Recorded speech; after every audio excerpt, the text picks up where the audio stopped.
सहारा प्रणाम। सहारा से जुड़े हुए तमाम कर्तव्ययोगी साथियों का एक बार फिर से हार्दिक अभिनंदन और स्वागत है। साथ ही साथ हमारे जितने भी सहारा से जुड़े हुए निवेशक साथी हैं उनका भी हार्दिक अभिनंदन स्वागत है। दोस्तों, आज की मीटिंग की शुरुआत किसी शायर के दो लाइनों से करते हैं और बहुत महत्वपूर्ण है। जमाने में आए हो तो जीने का हुनर रखना। जमाने में आए हैं तो जीने का हुनर रखना। दुश्मन से कोई खतरा नहीं है, केवल अपनों पर नजर रखना।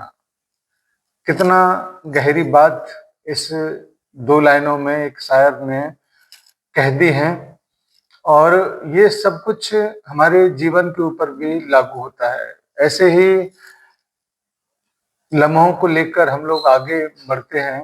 दोस्तों, कई सारे लोग मुझसे इस बात को कहते हैं कि पता नहीं आप कौन सी दुनिया में रहते हैं। सहारा के खिलाफ यहाँ पर ये हो गया, सहारा के खिलाफ वहां पर वो हो गया, अभी ये होने वाला है, अभी वो होने वाला है। ये सारी बातें बहुत सारे लोग कहते हैं और हम हैं कि मानते ही नहीं, सहारा का दामन छोड़ते ही नहीं। क्योंकि चाहे कुछ भी हो जाए इधर से उधर दुनिया, लेकिन सहारा से गद्दारी करने का तो खून में ही नहीं है, तो फिर हम लोग कैसे उसका साथ छोड़ दें। इसके पीछे के कई सारे कारण हैं। उसके लिए मैं आपको ये जरूर कहना चाहूंगा कि सम्मानित जमाकर्ता हो चाहे सहारा इंडिया का कार्यकर्ता हो, सहारा के ऊपर आज भी उतना ही भरोसा करता है जितना को वो पहले करता था। आज की जो व्यवस्थाएं हैं, भले ही वो सरकार के माध्यम से सुप्रीम कोर्ट के आदेश से आई हों, लेकिन उसके ऊपर उतना भरोसा नहीं है जितना कि सहारा के ऊपर भरोसा है। केवल और केवल इस प्रॉब्लम की समस्या, इस समस्या का मूल में जो कारण है वो केवल फंड की अनुपलब्धता होना है। अगर सहारा के पास फंड की व्यवस्था हो जाए, उस दिन से सभी नकारात्मक तत्व भाग जाएंगे और आपका जो भी अधिकार है वो आपके पास तक पहुंच जाएगा। और ये अक्सर करके मैं इस बात को कहता हूं कि माननीय सुप्रीम कोर्ट ने बहुत धीमी गति से इस सारे मामलों को आगे बढ़ाया है। अगर करोड़ों लोगों की भावनाओं की कद्र अगर किए होते तो ये मामला बहुत सालों पहले खत्म हो गया होता। दरअसल जैसे चील के घोंसले में मांस होता है, उसको वहां से निकालना बहुत मुश्किल होता है, वैसे ही काली वर्दी वाले, काली कोट वाले, सफेद कोट वाले और जितने भी डॉक्टर हों, वकील हों या कोई भी विवादित क्षेत्र का व्यक्ति हो, वो किसी भी हालत में संबंधित को वहां से इतनी आसानी से नहीं निकलने देगा। इस तरह की चर्चाएं हमारे बड़े बूढ़े बुजुर्ग कहते थे, और ये सारी बातें सहारा के ऊपर भी लागू होती हैं। मैंने देखा सहारा की सुनवाई के दरमियान कितने सारे वकील, जैसे एक शिकार के ऊपर चौंच मारने वाला काम करते हैं, उसी तरीके से उस कोर्ट परिसर में काले कोट वाले एक तरीके से सहारा के ऊपर टूट के पड़ते हैं। क्योंकि मालदार पार्टी है, किसी भी हालत में निकलना नहीं चाहिए। अगर ये निकल गया तो फिर हमारा एक बड़ा मौका मिस हो जाएगा। इस तरीके की एक परिदृश्य निकल के उभर के सामने आते हैं।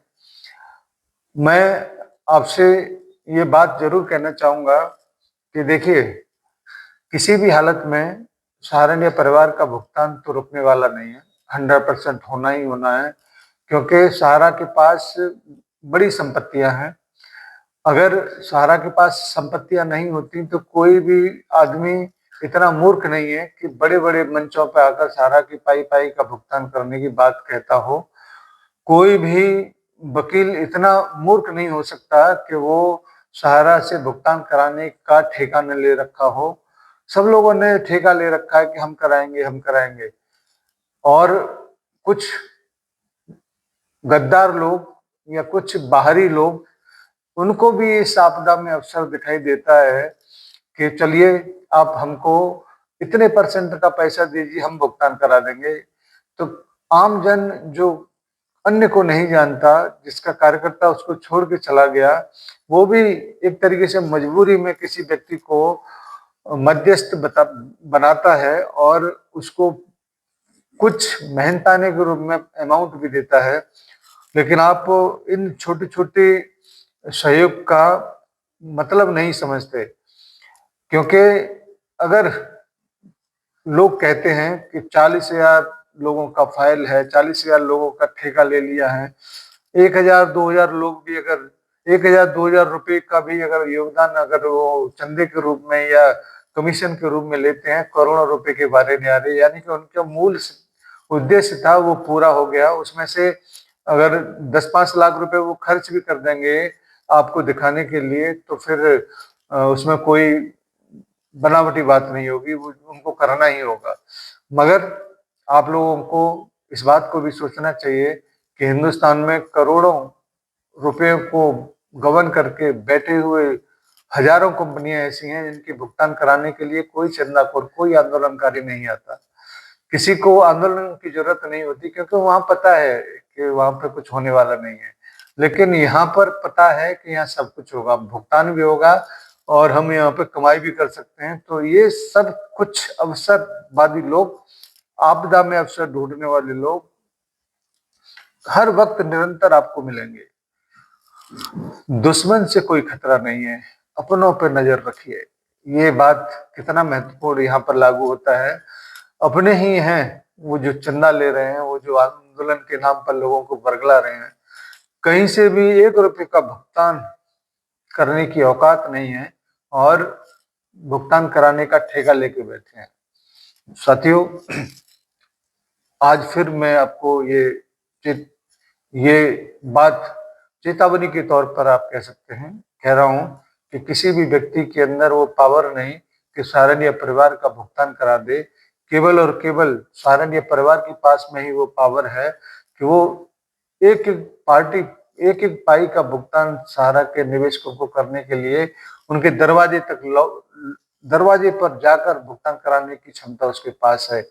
संसाधन है, मैन पावर है, संपत्तियां हैं, नहीं है तो केवल उसको करने का पावर नहीं है।